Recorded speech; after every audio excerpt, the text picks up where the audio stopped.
Connecting W. Hello, ladies and gentlemen. I am the blind blogger, Maxwell Ivy, and this is the Accessibility Advantage.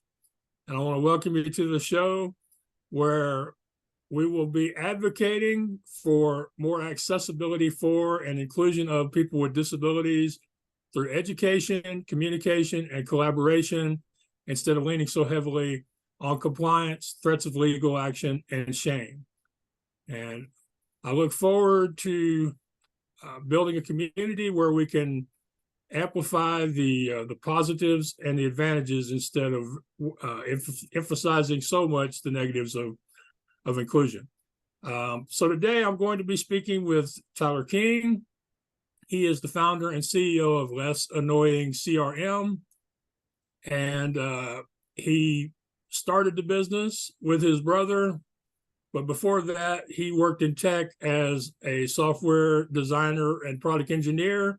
And y'all can find his business at lessannoyingcrm.com. And of course, there will be a link in the show notes. So, Tyler, I want to thank you for coming on the podcast and welcome to the Accessibility Advantage. Yeah, thanks, Max. I'm excited to be here. Well, I'm happy to have you here and looking forward to having a good conversation. Hopefully, people will learn a lot from your experience and the experience of the team at Less Annoying to encourage them to be more inclusive as well. Great. Yeah, I hope so. All right. So before we get into the Less Annoying story, how about you tell people a little bit more about your background and if you have any experiences before Less Annoying in the area of accessibility and inclusion? Sure. So yeah, Less Annoying CRM is a software company, so I kind of come at this from a pretty similar background to a lot of tech founders, which is I majored in computer science in college and got a job working at a different tech startup, kind of learning how to code in the real world, design software, build software. And to be perfectly honest, the answer is no. I don't have any experience with accessibility before this. I wish it had come up at my previous job, so I could have some actual real mentorship on this type of thing, but I'm afraid it didn't. That's interesting. At least you have the desire, and thankfully that desire has found a place in your own personal company. So since you didn't have any real experience with accessibility or inclusion in your previous work, how did you and your team come to be so accepting of inclusion at Less Annoying? Yeah, I'd say it was kind of a journey. Going from knowing absolutely nothing about it, and I got to admit, pretty much just being ignorant on the subject. But when you start a company, at first it's just about survival. This is certainly not the only thing I didn't know about, right? There's a lot of experiences I didn't have at my previous jobs, and so just trying to figure everything out. But we make software, and as that software became more mature and as our team became more mature and we started hiring more people, it started becoming clear that I can't just treat everyone exactly like me. And this kind of applies to the whole DEI, diversity, equity, and inclusion side of things, not just accessibility, but basically bit by bit, we hired more employees. And I think that was the main thing that influenced me and the company is you hire new employees. They come from different backgrounds, have different sets of interests and so on. And different people advocated for different areas of focus for us. And it was really the employees that led the charge on saying, are we paying attention to accessibility? Is there anything that we've done or that we could do? And then just bit by bit, we started learning, trying to kind of self-educate on how to be a more accessible company.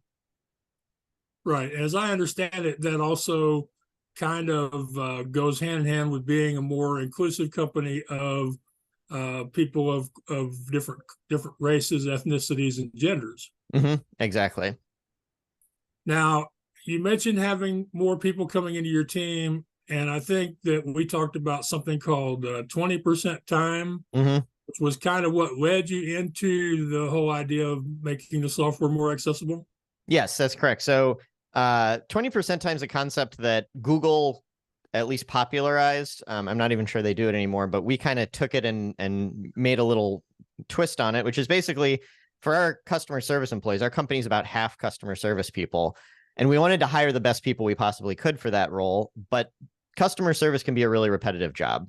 And so as kind of a perk or a benefit to make the job more interesting, we basically said, spend 4 days a week doing customer service, and then everybody can spend 1 day a week picking a different project. It needs to be related to the company, but pick a different project to kind of spread your wings and branch out and do something different.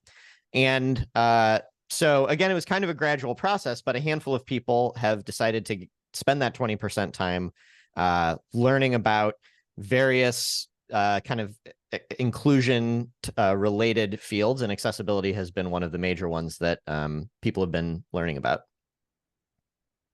Yeah, that's interesting. So your staff basically became interested in it, and then it became something you were interested in.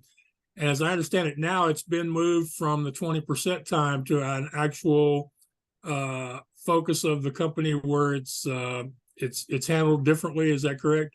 Yeah, so originally in 2020, 3 employees kind of got together and said, we're going to spend our 20% time on this. And they formed kind of an informal group that they called IDEA, which is for inclusion, diversity, equity, and access. And basically the point of IDEA was to say, we're going to find the projects that we think could have the most impact at the company, both in terms of internal for employees, for example, making the workplace more diverse and more accessible, and then external towards customers. How do we make our product more accessible? So they kind of just did this on their own. And then everyone else at the company saw this and thought this was great and wanted to get involved. And so kind of it gradually morphed into an official kind of subset of the company that has its own financial budget, its own time budget. A lot more than just those 3 people are involved at the company now. I mean, we're a small company. There's just 20 of us, but it's kind of a company-wide thing at this point. Well, I think that's interesting. One thing that we talk about in the disability community a lot is progress over perfect. So it's very encouraging to see something go from 1 or 2 people to becoming a company-wide thing. Yeah,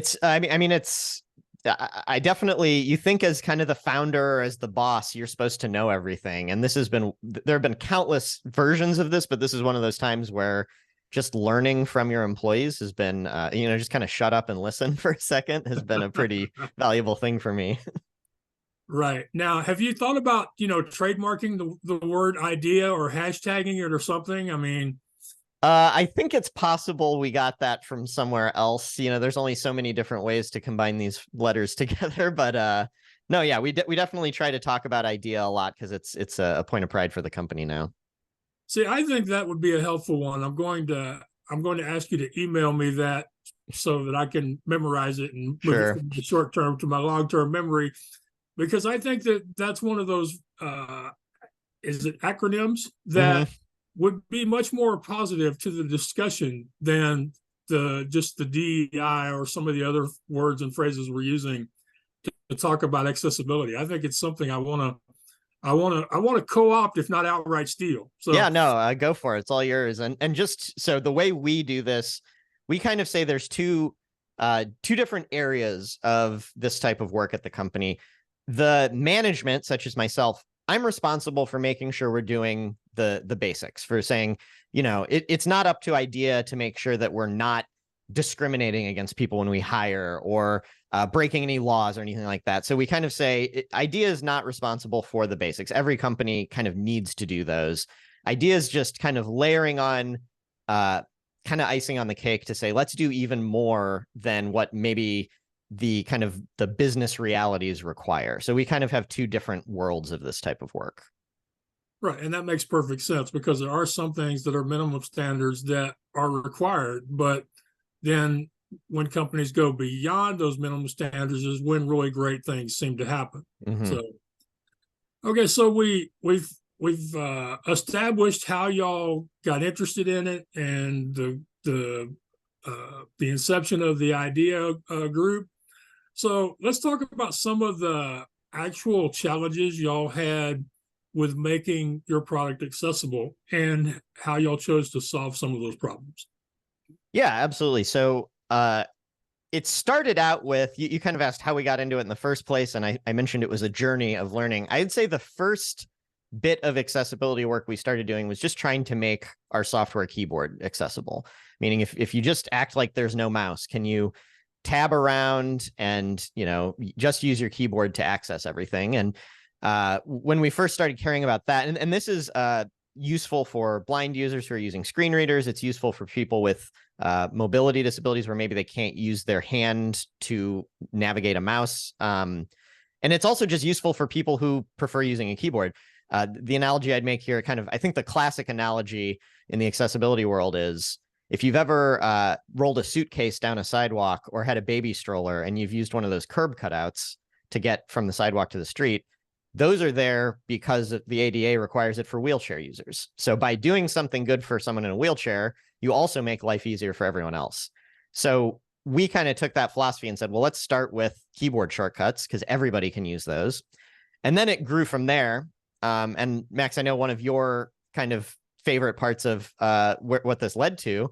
There's some ways in which keyboard shortcuts are very easy to use, or very easy to build for a software company like us.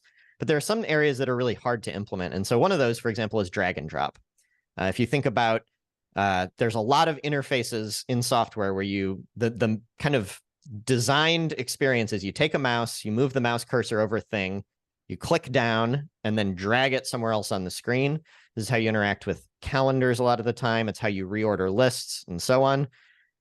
Designing that for a keyboard is complicated. And so that was probably one of the first major challenges we ran into.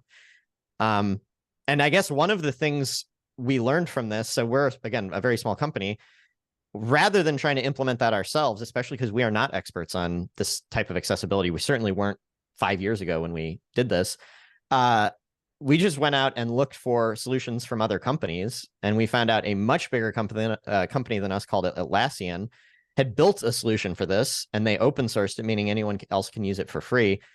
So we evaluated a bunch of ways to do drag and drop, and we found theirs and said, oh, this already works with keyboards. Let's go ahead and use that. So a couple of really important points here. One is the whole idea that when you make things better for people with disabilities or people who are just different than you, that you make things better for everybody. And I agree with you, especially the older population would much rather deal with a keyboard than a mouse or a swipe. So congratulations to y'all for figuring that out. But then the other thing is so many times people say that their company isn't big enough or they don't have the budget to make their product accessible.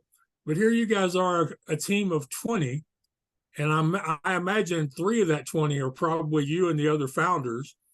And y'all just said there had to be a solution and went out and found one. So, I mean, it's just a really great example, I believe. Yeah, thank you. And yeah, something you've said to me before in our conversations prior to this is just like you kind of got to start somewhere, and even after doing that, there are still parts of our software that weren't accessible with a keyboard. So I certainly don't want to tell the story that everything was perfect and we nailed it all from the very beginning, but it was one of those things where just the difference between paying attention to it versus not paying attention got us most of the way there. And then it just took a little extra work to kind of get us to the point where pretty much everything could be used with a keyboard from there. Right. And, I find this really interesting because I doubt that y'all truly understood the requirements of most screen reader users when you were looking for that option. You were just trying to make them keyboard, because the majority of people, even now, and even among people that are software developers, you'd be surprised how few of them understand that using a mouse with a screen reader or screen magnification is just not possible. Yeah. Yeah, you're absolutely right. At that time, I don't think anyone at the company necessarily knew how a screen reader truly worked. I mean, we understood kind of in concept that there's not a mouse because there's not a visual screen showing the interface. But one of the really useful things we did since then, one of our employees took a little bit of time just familiarizing himself with the screen reader. And he did a demo for the whole company. So we just sat down and watched him use a screen reader. And I mean, that opened up everyone's eyes quite a bit on it's not just using a keyboard. It's you might rethink, oh, how are we going to build navigation? How are we going to, as a developer, it's not a screen with 100 links on it. You can categorize those links and make it easier to navigate with a screen reader. And Yes. we didn't realize that before. Yes. I find it interesting that the number of links on a page is not considered part of accessibility. Yeah. The more I learn about it, the more I kind of think there's still a lot of room, even compared to best practices, there's a lot of room to probably improve on this. Right. Well, I think where a lot of this falls, though, is not accessibility, but workflow. I think that, Yeah. you mentioned having someone spend some time getting familiar with a screen reader. Once you understand the limitations of navigation with an adaptive technology option, you can better plan the development of the website or the app or the product itself. Mm-hmm.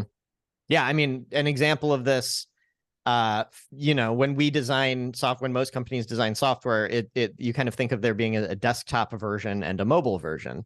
The mobile version is meant to fit it on a smaller screen. If you're using a screen reader, that's not a constraint that really matters anymore. And it doesn't make sense to serve the mobile version to someone, even if they're on mobile, if they're using a screen reader, from what I understand. I think that makes perfect sense. And I actually had a similar conversation with my mentor, Alex Sanfilippo, the other day. We were discussing contract language. I told him that I think next time I need to read my next contract better. He said, darn that fine print. And I said, wait a minute. I'm using a screen reader. There shouldn't be any such thing as fine print. Yeah. Interesting. He said, yes, Max, but just because it's all the same size print to you doesn't mean it makes sense. So I took some consolation in that. Yeah, exactly. The process, it started from the bottom up, and now it's become something that seems to be fully embedded in your company's approach to everything they do, which is great. I think it's a wonderful example because again, too often people think they have to go from 0 to 60, and y'all didn't, but y'all are so much closer to, let's say, 90 or 95%, whatever number y'all would put on it, of accessibility, than a lot of companies are, because you just started where you were. Yeah, and absolutely.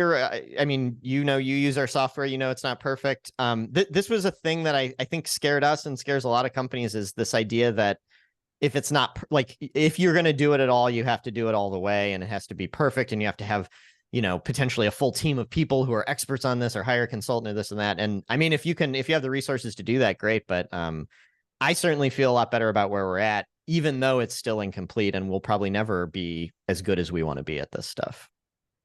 Right. Well, as somebody who has, through no fault or effort of his own, become somewhat of an accessibility consultant, I think one of the things I really love is when I work with somebody and we look at the things that aren't quite there yet, and instead of being appalled by them, we just come up with workarounds. Mm-hmm.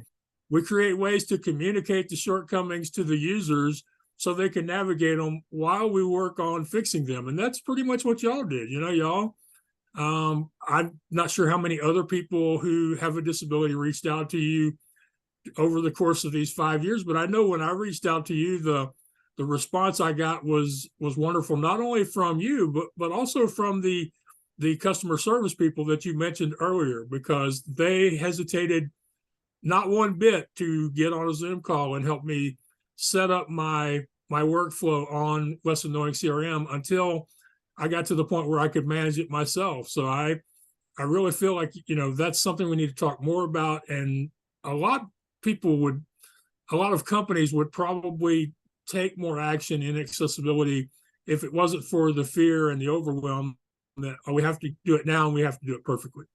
Yeah, which, I mean, I get that feeling, but at the same time, it's kind of strange that we all feel that way, because every other aspect of the business is imperfect. Like, if you're an entrepreneur who started a business, you're used to everything you do being 60%, right? Like, I view the job of an entrepreneur as being go from an F to a C minus, and then gradually, as the company goes, you start working towards an A. But we're all comfortable.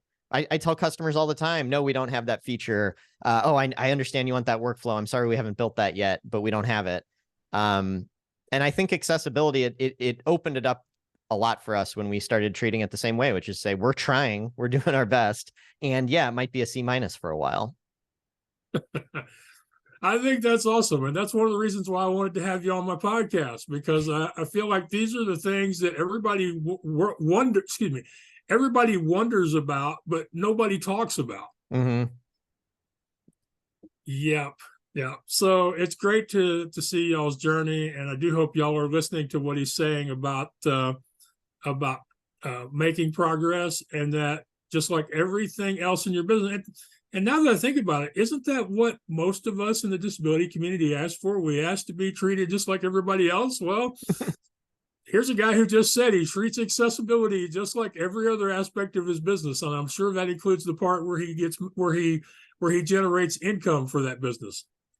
Yeah, yeah. That's, I mean, again, like I think there's this fear that it has to, if you start doing any of this stuff, then all of a sudden you're a nonprofit. I think it's okay to make money selling stuff to users with disabilities. That seems like a kind of win-win.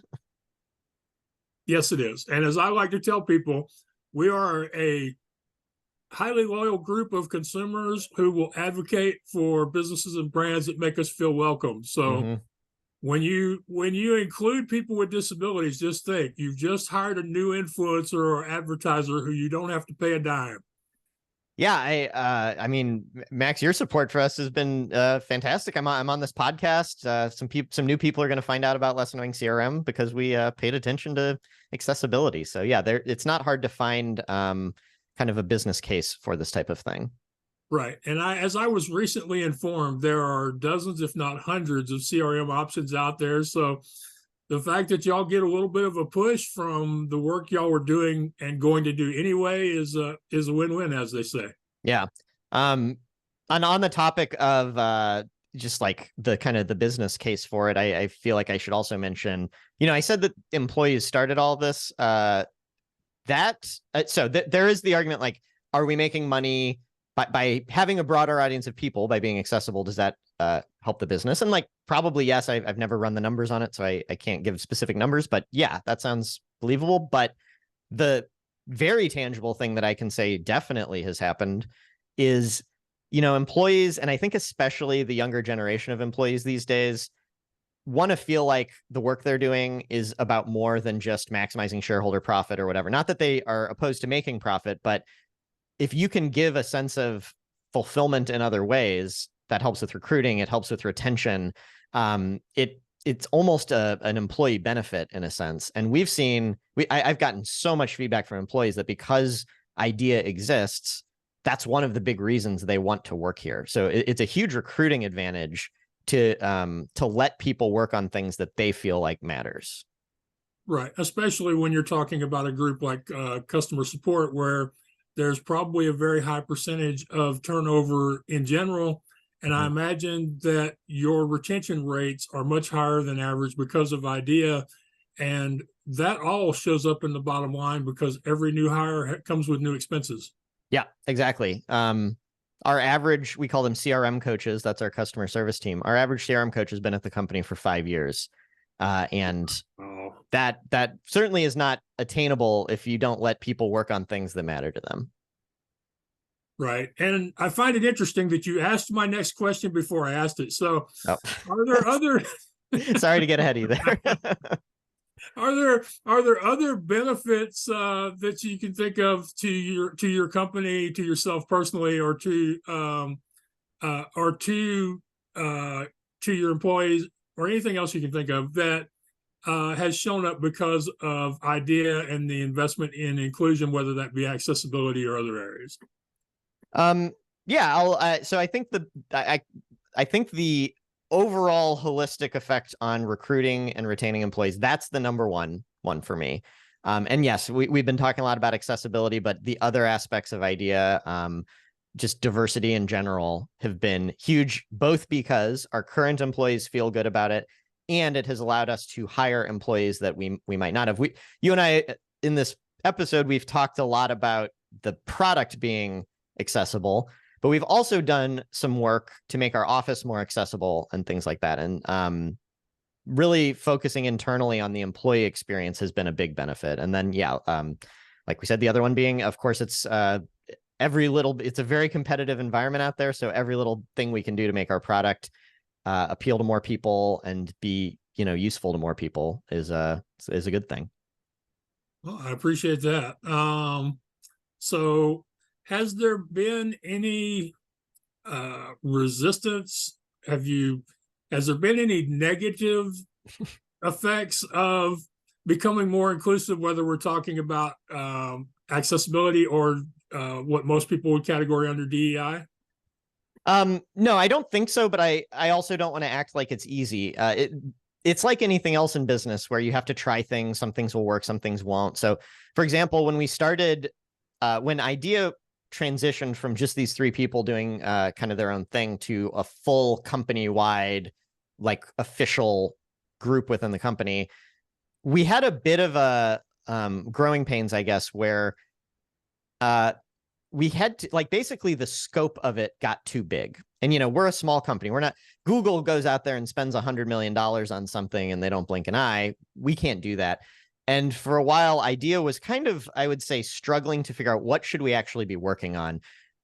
Should we go work at a soup kitchen? Should we clean up litter on the street? Should, there's the world has no shortage of problems. What should we be working on?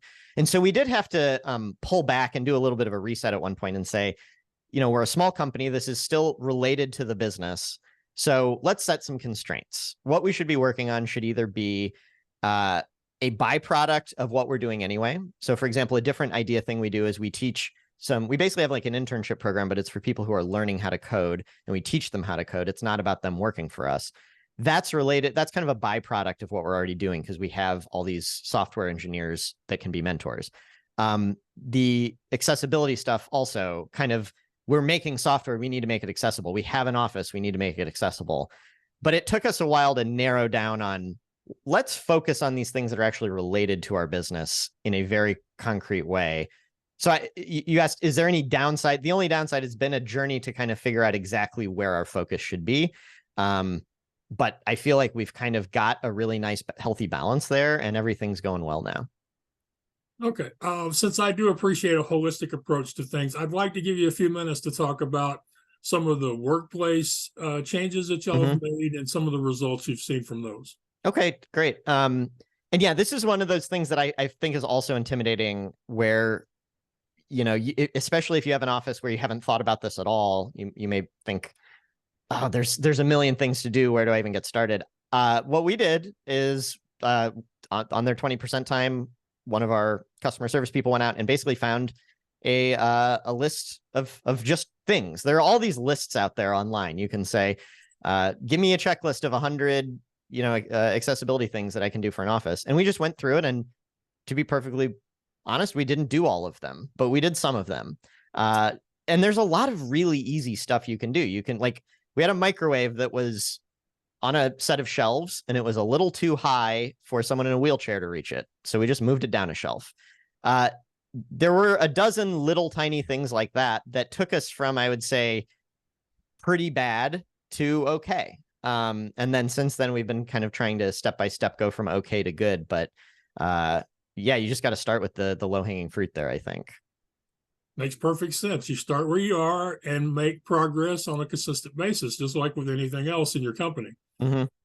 So what about documents? What about onboarding? What about hiring? Is any of the Idea stuff filtered into there? And yes, I should say, with everything I'm saying here, I am not coming at this from an expert giving advice to anyone. I'm just sharing my experiences, obviously. But I will say this was a bit of a challenge, just in the sense, when you talk about different DEI topics, there's let's say, for example, racial diversity or any number of topics. Disability tends to get lumped into one big category, which as soon as you start trying to do anything practical becomes a bit of a problem because different disabilities require different accommodations, right? yeah. So one of the things, honestly, I'd be interested in your thoughts here, that I think one of those challenges I said earlier, we kind of struggled with too big of a scope, is our first approach to this was to say, let's identify every disability we could ever possibly encounter, and let's try to preemptively make everything perfectly accessible for everybody. And I can see your face right now. Yeah, that didn't go great. What's your reaction to that? Yeah, that's probably not the way to do it. But if you think about what regulations are out there, that's kind of the message that the the paper would send to you, that you need to be ready to deal with all of these various options. And I'll be the first to tell people that I think one of the things that makes me different is while I was not good at it, I did code my own website for 5 years. I understand and empathize with coders. I also understand that even just among the visually impaired, there are two different operating systems, whether you're talking mobile or desktop.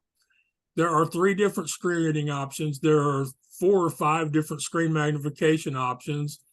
And that doesn't even get into the whole thing about uh, visual acuity and the actual ability of the person to use the technology they have, or their comfort level. Because I will tell people all the time, just because I have a website and a blog and a podcast doesn't mean I'm a tech person, because I ain't.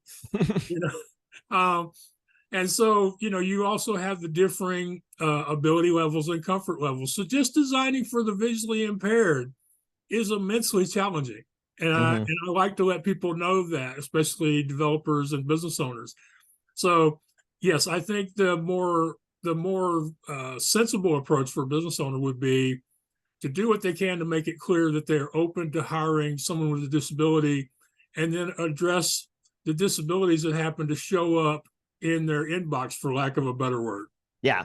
Yeah, so that's exactly where we ended up, where we were going down the path of like, okay, does every single person need a standing desk? Because some people need, for accessibility reasons, need a standing desk. Do we need, like, you can think about meetings. You might make it more audio based as opposed to text based. If someone's blind, you might make it do the opposite if someone's deaf. Rather than saying, let's do all of these things, even though no one's asking for it, we found the back to the curb cutout wheelchair example. We found the things like that, where what can we do that makes life better for everybody? And let's do those things. And then for everything else, let's say, here's our accommodation policy. Here's a form any employee can fill out if they need anything. When someone's applying for a position, we say in the application, here's how our interview works. If any aspect of this doesn't, if you need an accommodation related to any of this, reach out to us. That doesn't mean we will make any accommodation ever, right? There's kind of the word reasonable is used a lot in here, where it's like, if we can accommodate you without it fundamentally changing the nature of the job, we will do so. But there are, like, if the job is to lift heavy boxes and put it on top of a shelf, maybe that is not a job that someone in a wheelchair can, there may be no accommodation that can make that work, right? So it Right. still needs to be reasonable, but we just say to everyone, let us know what you need and we'll do our best to get it for you. Right. Which is about the best that we can hope for, because there are so many different disabilities and each of them come with their own challenges. And, one other thing to think about from the point of view of the employer is the number of people who have disabilities that are invisible, that they either fail to realize or choose not to disclose. Mm-hmm. Yeah. You Now, know, I and I think, think that is a strong argument for trying to do the things that make life better for everyone, even if no one asks, right? yes, exactly. It's perfect. It's a perfect argument for that. And so I think the way y'all are doing it is working good. So I would probably get in trouble with my friends in the disability community if I didn't at least ask this question. Now, I'm perfectly willing to edit out the answer if it makes you look bad, okay? Because this is so has so if how many interviews have y'all had where somebody requested an accommodation? Um, One comes to mind. It's possible the answer is one. Okay. I wouldn't be, Are you saying that to say maybe it's not you can say go ahead and ask for an accommodation, but people aren't going to do it? no, I just feel like, given the size of your company, one sounds reasonable. Okay. See, here's the thing that I run into a lot with other people who are visually impaired, and I obviously know more about vision loss than I do about any of the other disability groups, Mm-hmm. is they will tell me, Max, I don't want the business to know that I'm visually impaired, because if they know I'm blind, it will affect the level of service I receive, or I could possibly be charged more for that service. Mm. Sadly, that is the experience with a lot of people. Which is why quite often when I email a company that I'm planning on doing business with to let them know that they're fixing to have a blind consumer, I find out I'm the only person or one of only a very small group of people who have ever came right out and said, "Hey, I'm a blind person. I'm going to be using your product or service." So I would say, given a company of 20, having had one person request an accommodation at the interview stage, sounds about right. My guess is if you had hired, you probably would have gotten maybe one or two more that you would find out after you hired them that had some sort of an issue, whether that would be considered a disability or a challenge. I'm not, no way to know, and except once you get to that point. But at least y'all have the procedure in place, and y'all have had at least one person request it. And at this time, would you say that you have anybody that is currently employed who has a disability? I think that depends on how you define disability. I don't think anyone has any visible, like physical, or mobility type disabilities. I think, if you consider various forms of ADHD, things like that as a disability, then yes. But I'm not sure what the technical classification is for all of these. All right, I will make it easy for you and easy for anybody else who watches and listens to this. To me, ADHD, epilepsy, things that would be considered in the autistic spectrum, things that would be considered a mental illness, I consider all of those a disability because they make your life more difficult than somebody who doesn't have that same challenge. So it sounds to me like y'all have hired people with disabilities. Whether they would call it a disability or not, it's a whole other question. And I've been starting to hear stories over like the last year where businesses are starting to find, especially tech-based businesses and information-based businesses, where hiring people with let's call them more developmental or intellectual type disabilities is actually makes them better employees for the purposes they're being hired for. The FBI and CIA come to mind. Yeah, that's interesting, and yeah, that certainly seems plausible to me. And we've, I would say a lot of things that maybe would have needed accommodations can also be addressed by just having generous benefits, in the sense of, if you treat a mental health day as a sick day and have generous sick day policies, that goes a long way, I think, towards making the workplace accessible for a lot of people with certain disabilities.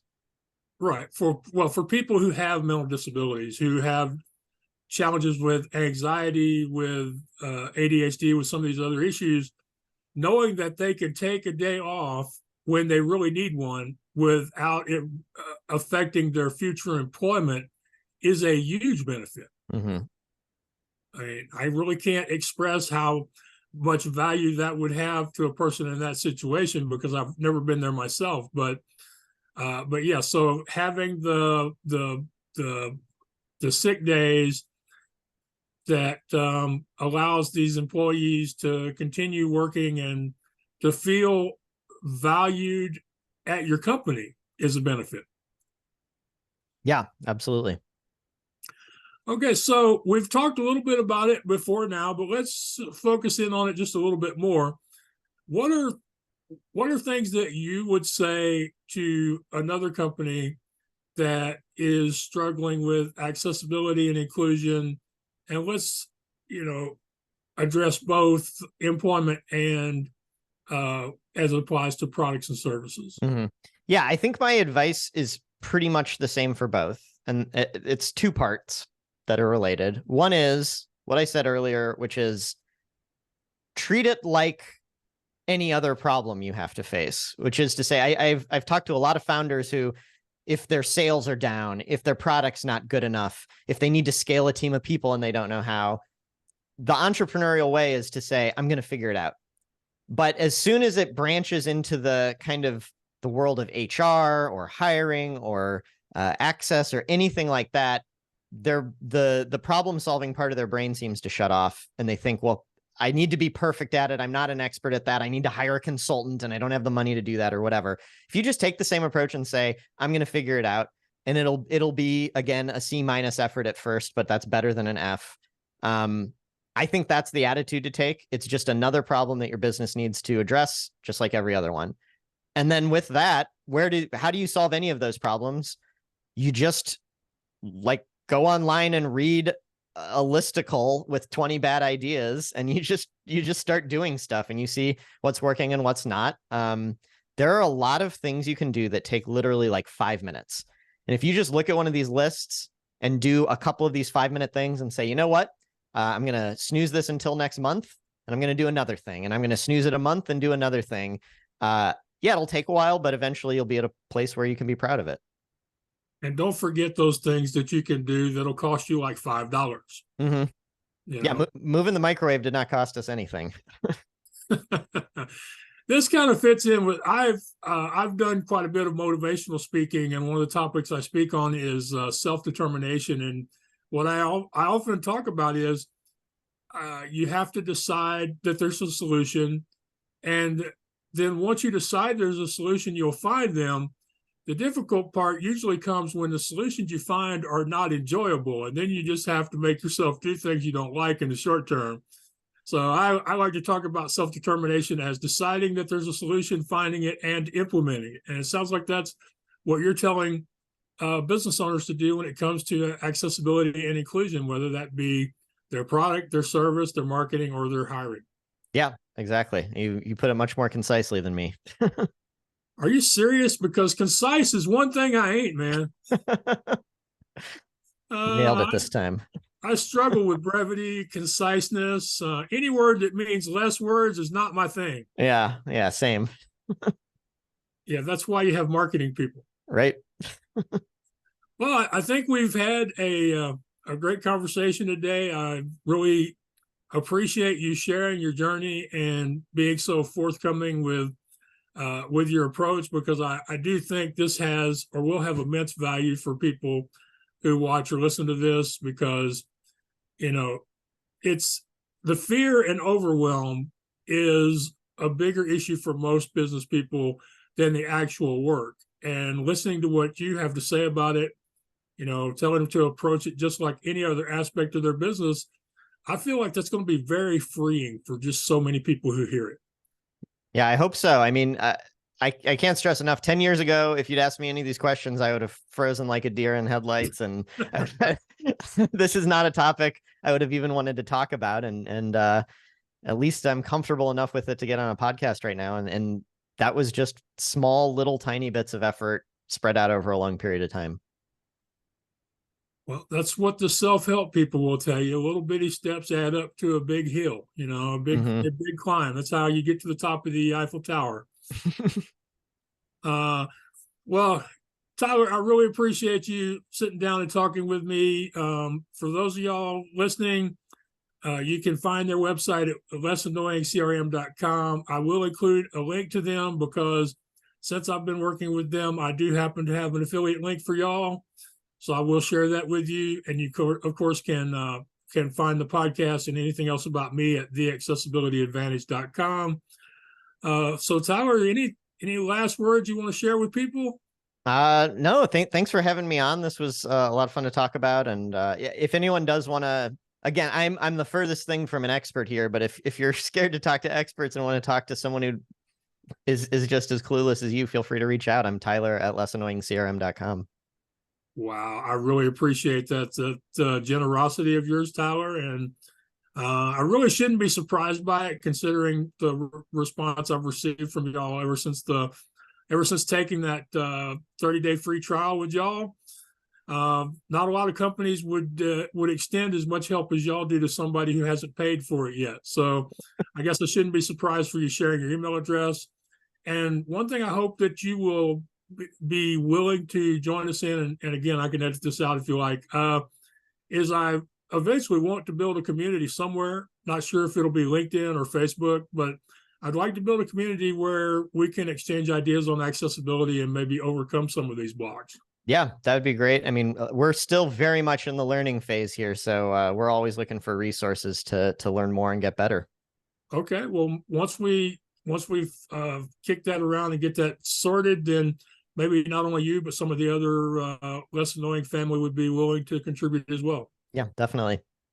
All right, well, Tyler, thanks. I appreciate your time, and considering that you are the first person to say yes, I really just want to let you know how much it means to me, because I've I've been a podcaster a long time, and nobody's ever really said no to me to be a guest. But this is a whole different arena. But then maybe I should follow your advice, Max. Just because it's a different audience doesn't mean you have to be different. Yeah, it I'm never gonna have hurts to to think just put about yourself that. out there. I'm gonna have to think about. I over the years, whenever I've been interviewed for podcasts, I always tell the host, if you sit down to interview somebody, or you sit down to have a conversation, and you don't have at least one aha moment for yourself, you're doing it wrong. And I think Hmm. you gave me my aha moment today, so I really appreciate that. Great. I'm glad to hear it. Thank you. All right. Well, I will let you go because I know you're a busy fellow. And I will let you know as soon as I have an actual date of release. I've got to get this over to my editor and see what he says.